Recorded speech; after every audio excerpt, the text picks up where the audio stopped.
வணக்கம், நான் மதுவந்தி பேசுறேன். தாவேக்காவுடைய ஆட்சி தமிழ்நாட்டுக்கு வந்து 15 நாள் கிட்ட ஆக போகுதுன்னு நினைக்கிறேன். Almost 15 days. இந்த 15 நாள்ல என்ன மாற்றம் அவங்களால தமிழ்நாட்டுக்கு கொண்டு வர முடிஞ்சிருக்கு அப்படின்னு பார்த்தா ஒரு மாற்றம் இல்லை. என்னை பொறுத்தவரையும் மக்களுக்கு ஏமாற்றம் அது நல்லா கிடைச்சிருக்கு. ஏன்னா எந்தெந்த அதிகாரிகள் மேல மாண்புமிகு முதலமைச்சரே போய் அப்போ பிரச்சார டைம்ல கம்ப்ளைண்ட் கொடுத்தாரோ எல்லா அதிகாரிகளுக்கும் திருப்பி போஸ்டிங் கொடுத்தாச்சு. இப்போ இது என்ன மாற்றம்? போஸ்டிங்ல வேணா மாற்றம் நடந்திருக்கலாம், பட் நீங்க யார் யாரெல்லாம் உங்களுக்கு தடையா இருந்தாங்க, தவறா வேலை பார்த்துக்கிட்டு இருக்காங்க, அவங்க செயல்படுறதே தப்புன்னு சொன்னீங்களோ அத்தனை பேருக்கும் அந்தந்த துறையில வேற வேற பொறுப்புகளை கொடுத்துருக்கு. இது என்ன மாற்றம்? இதனால எப்படி அரசாங்கத்துல குட் கவர்னன்ஸ் வரும்? எப்படி அரசு ஒரு மாற்று மக்களுக்கு ஒரு நல்லது செய்ய முடியும்? தெரியல. ஏன்னா இந்த கூட்டணியில இருக்கிற சில கட்சிகள் கொடுக்கிற பிரஷர்னால இவங்களுக்கெல்லாம் பொறுப்பு போடப்பட்டிருக்கு அப்படின்னு சில வட்டாரங்கள்ல இருந்து நியூஸ் வருது. எது உண்மை எது பொய்ன்னு எனக்கு தெரியாதுங்க. ஆனா the fact that officers who were completely responsible for the campaign of Thaveka not to happen are now in posts. இது எப்படி தெரியல. அதே மாதிரி பல துறைகளுடைய அமைச்சர்கள் பேசுறத நம்ம பார்க்கிறோம், நடந்துக்கிற விதங்களை பார்க்கிறோம். அவங்களுக்கு அவங்க செய்யறது கரெக்டா செய்யறாங்களா இல்லையான்னு அவங்களுக்கே தெரியல.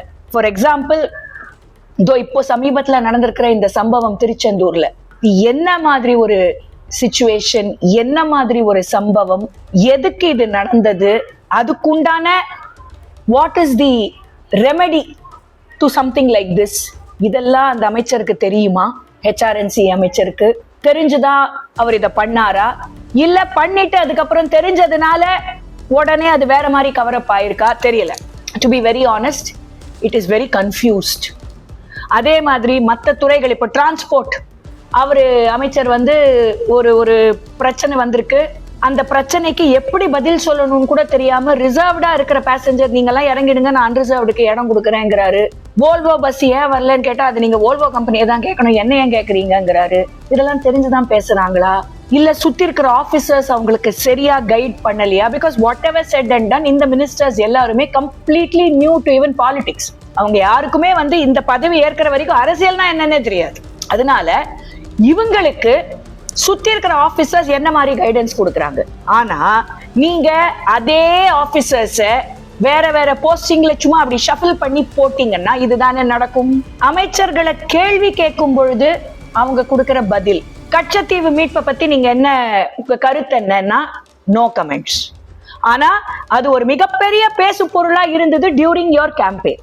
அடுத்தது எந்த அளவுக்கு லா அண்ட் ஆர்டர் இன்னும் மோசமா போயிட்டு இருக்கு இந்த 15 நாள்ல நம்மளே பார்த்தோம்.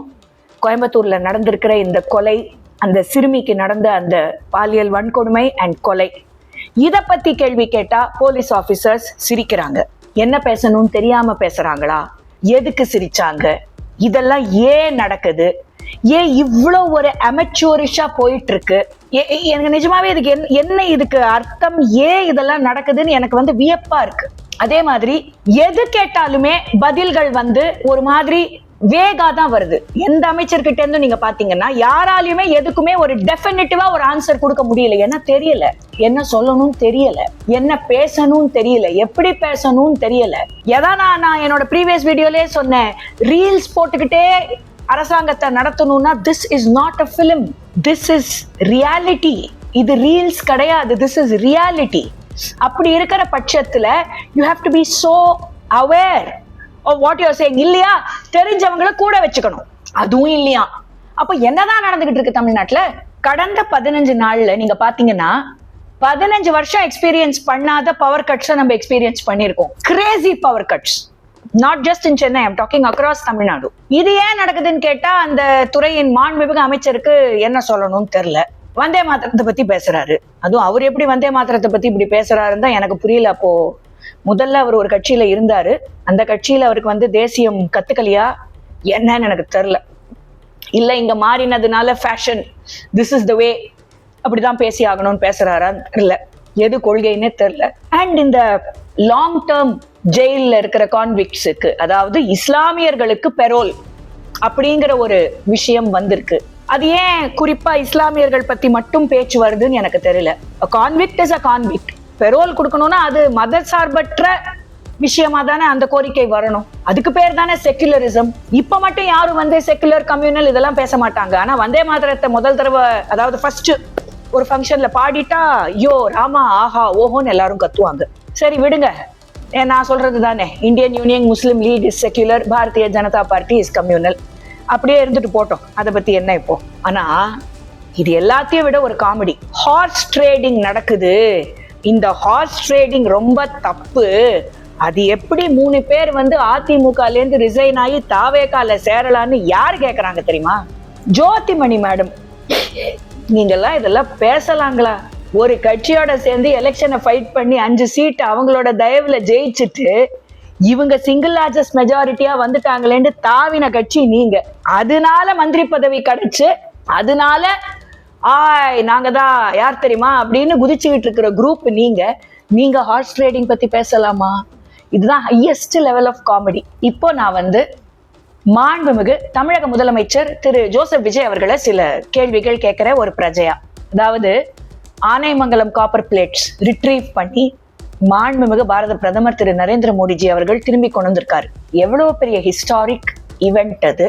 அதுக்கு நீங்க பாரத பிரதமருக்கு நன்றி தெரிவிச்சீங்களா?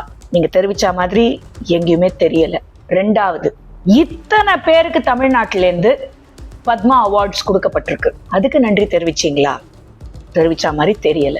ஆனா இந்த மேகதாது டேம் பத்தின ஒரு இன்ஃபர்மேஷன், அதாவது இந்த பூமி பூஜா அப்படின்னு ஒரு இன்ஃபர்மேஷன் வந்த அடுத்த செகண்ட் நீங்க என்ன பண்ணீங்க?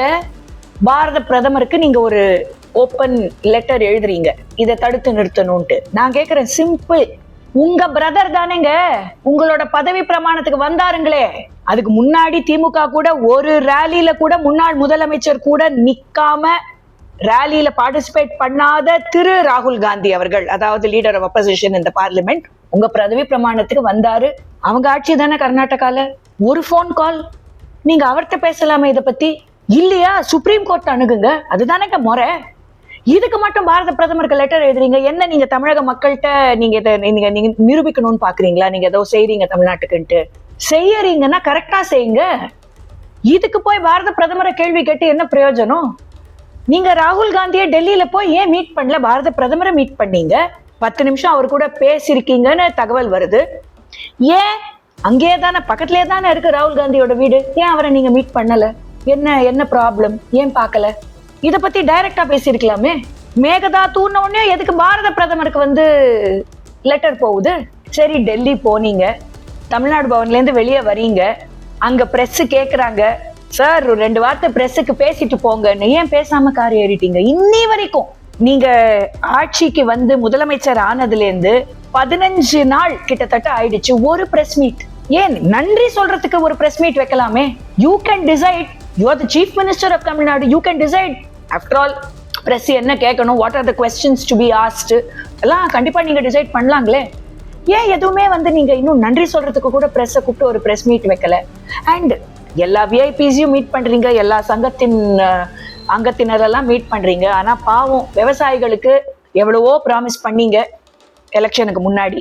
பட் அது எதையுமே பண்ண முடியாதுங்கிற அளவுக்கு இப்ப சொல்ல ஆரம்பிச்சிட்டீங்க. அப்ப அவங்க எல்லாம் கேள்வி கேட்கறாங்க. அந்த கேள்விகளுக்கு என்ன பதில் ஏதாவது இருக்கா? இந்த லா அண்ட் ஆர்டர் இன்னும் மோசமாயிட்டு வருது தமிழ்நாட்டுல. பெண்களுக்கு பாதுகாப்பு இல்லை. நீங்க சொன்னது என்ன? சிங்கப்பெண் படை, அதோட துவக்க விழாவையே தள்ளுபடி பண்ணியாச்சு. ஏன்னா there was a private event that you had to attend. இல்ல நான் ஏன் கேக்குறேன்னா, பிரைவேட் இவெண்ட் அட்டென்ட் பண்ணுங்க, அது உங்களுடைய உரிமை. யாரும் அதை கேள்வி கேட்க முடியாது. நீங்க ஏன் அவர் வீட்டுக்கு போனீங்க, அவங்களோட ஹவுஸ் வார்மிங்க்கு நீங்க ஏன் போனீங்க, நீங்க நான் கேட்க வரல. I will never question that.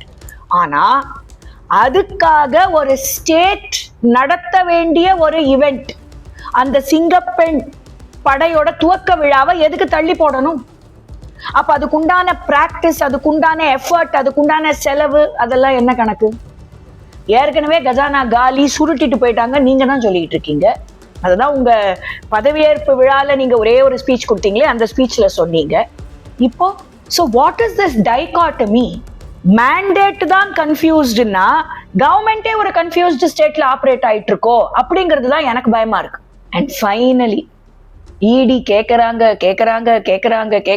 ஒரு எஃப்ஐஆர் போடுங்கன்ட்டு. இன்னும் அது போட்ட பாடு இல்லையா?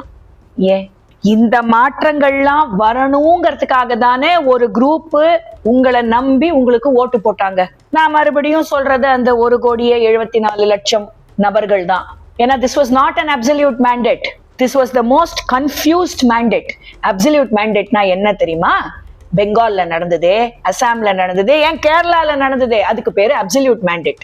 இது கன்ஃபியூஸ்ட் மேண்டேட். அதனாலதான் என்னவோ தமிழ்நாடே ஒரு கன்ஃபியூஸ்ட் ஸ்டேஜ்ல வாழ்ந்துகிட்டு இருக்குன்னு எனக்கு தோணுது.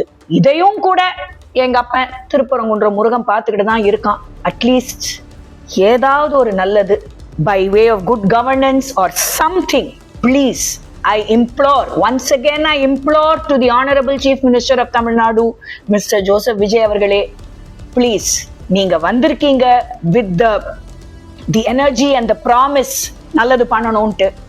அதை செய்யுங்க, எப்படியாவது செய்யுங்க.